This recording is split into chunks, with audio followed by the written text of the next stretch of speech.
السلام علیکم، میں ہوں عادل نظامی اور آپ دیکھ رہے ہیں میرا ڈیجیٹل چینل. ناظرین، پاکستان کے پاس اگر اس ٹائم ایویشن کے شعبے میں ایئرپورٹس کی اگر ہم بات کر لیں تو اگر کوئی چیز دکھانے کے لیے ہے تو سیالکوٹ کا انٹرنیشنل ایئرپورٹ ہے.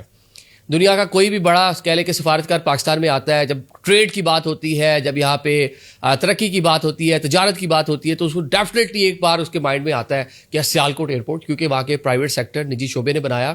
مقصد تھا کہ اپنے علاقے کی تجارت کو فروغ دینا. آپ جناب رشین سفیر وہاں پہ نمائندہ خصوصی ٹریڈ ان کے آئے ہوئے تھے، ان کے ساتھ وہاں پہ وزٹ کر کے گئے ہیں.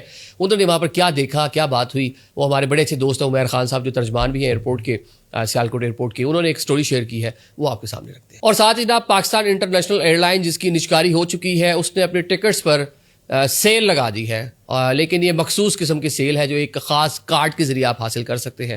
یہ بھی آپ کو بتاتے ہیں. سیالکوٹ چیمبر آف کامرس کی جانب سے ایک انیشیٹو لیا جاتا ہے سال 2003-04 میں، اور اس کے بعد آگے چل کر ہم نے ایک جدت دیکھی، پورا ایک انفراسٹرکچر بنا دیا، بہترین شاندار ایک ایئرپورٹ جس کو اس پاکستانی خطے کا، اس ریجن کا رول ماڈل بولا جاتا ہے، جس کو بولا جاتا ہے کہ اس کو دیکھ کے کچھ سیکھیں کہ جب علاقے کے لوگ خود اپنے لیے کچھ کرنا چاہتے ہیں تو کیا کر سکتے ہیں. اب جناب ڈفرینٹ ٹائم پیریڈ میں ڈفرینٹ سفارت کا ڈفرینٹ جو پرسنالٹیز ہیں جب پاکستان آتی ہیں، ٹریڈ کی بات ہوتی ہے، ایئرپورٹس کی بات ہوتی ہے، تو سیالکوٹ ایئرپورٹ ہمیں دکھانے کے لیے ہمارے پاس موجود ہے کہ یہ آپ کا جناب پرائیویٹ سیکٹر اس کو چلا رہا ہے. رشین سفیر اور ساتھ میں ان کے ٹریڈ کے نمائندہ خصوصی ہیں، وہ جاتے ہیں سیالکوٹ. علی حسن بھٹی صاحب جو چیئرمین ہیں ایئرپورٹ اور پورے معاملات کے ایئر سیال کے جناب، اور وہ ان کو ویلکم کرتے ہیں. ایئرپورٹ کا دورہ کرایا جاتا ہے تو وہ جو روسی ہیں وہ بھی دیکھ کے حیران رہ جاتے ہیں، یار کتنا اسٹیٹ آف دی آرٹ آپ نے یہاں پہ ایک ایئرپورٹ بنایا ہے، اور یہاں پہ ڈزنز آف فلائٹس ہیں مطلب جو آ جا رہی ہیں اور ایک اچھا بہترین آپریشن چلا رہے ہیں. اور ساتھ میں سب سے بڑھ کے جو کارگو ہے وہاں سے جو کارگو ڈیلنگ کی جا رہی ہے وہ بڑی بہترین ہے.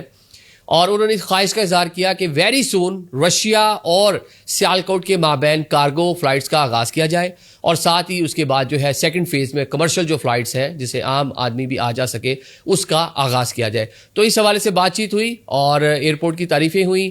تو ہم آپ کو بتاتے ہیں کہ پاکستان میں ان علاقوں میں پوٹینشیل تو بہت ہے، خصوصاً سیالکوٹ، وزیرآباد، گجرانوالہ، گجرات، اس پوری ریجن میں. آپ کو یاد ہوگا اوسٹراخان رشیا کا علاقہ ہے جہاں کے لیے پاکستان سے ٹرین کا کارگو ٹرین کا آغاز ہونا تھا، اور لیکن وہ جو ریجن کی صورتحال، ایران کے جو معاملات رہے، پھر اسے کیونکہ ڈفرینٹ جو آپ کے سینٹرل ایشین کنٹریز ہیں وہاں سے گزر کے اس نے آگے رشیا تک جانا تھا، وہ تو اس کا آغاز تو نہیں ہو پایا.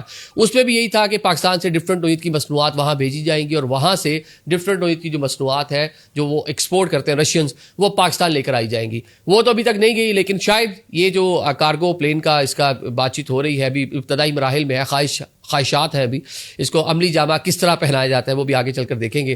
تو ہوپس ہو کہ یہ ہو جائے تو یہ اس ریجن کے لیے بھی ڈیفینیٹلی گیم چینجر ہوگا. ایک بڑی مارکیٹ ہے رشیا، اور آگے پورا یورپ ساتھ اس کے جو ہے وہ پڑا ہوا ہے. اب ذرا دوسری سٹوری پہ بات کر لیتے ہیں. پاکستان انٹرنیشنل ایئر لائن نے MCB کے کارڈ، مسلم کمرشل بینک جو ہے، اس کے کارڈ کے اوپر آپ کو 10% تک کنسیشن دینے کا فیصلہ کیا ہے. ایک تو اسے ڈیجیٹل جو کہہ لیں کہ ادائیگیاں ہیں وہ بڑھیں گی، چیزیں اسٹریم لائن ہوتی ہیں.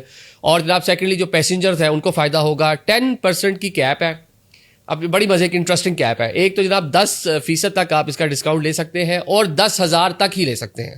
مطلب 1 لاکھ کی اگر ٹکٹ ہے تو میکسیمم اس میں 10,000 ہی، اگر 2 لاکھ کی ہے تو میکسیمم 10,000 ہی آپ اس میں سے اپنے بچا سکتے ہیں. وہ بھی جو بیسک بنیادی قیمت ہوتی ہے اس میں سے یہ آپ کو ساری چیزیں مل سکتی ہیں. 31 مارچ تک یہ جو ہے یہ آفر ان کی ویلڈ رہے گی، اور ساتھ میں جناب آپ ایک کارڈ پر ایک ماہ میں 2 بار جو ہے وہ ٹکٹ جو ہے وہ صرف بک کر سکتے ہیں. تو چلیں ان لوگوں کے لیے ہے، خصوصاً جو مڈل ایسٹ میں جا رہے ہیں، جہاں پاکستان انٹرنیشنل ایئر لائن کا اچھا خاصا کہہ لیں کہ فلائٹ آپریشن ہے، ان کو فائدہ ہوگا، ڈومیسٹک کے لیے فائدہ ہوگا. باقی جس کی تفصیلات ہے آپ پاکستان انٹرنیشنل ایئر لائن کی ویب سائٹ پہ بھی جا کے سرچ کر سکتے ہیں. Thank you so much.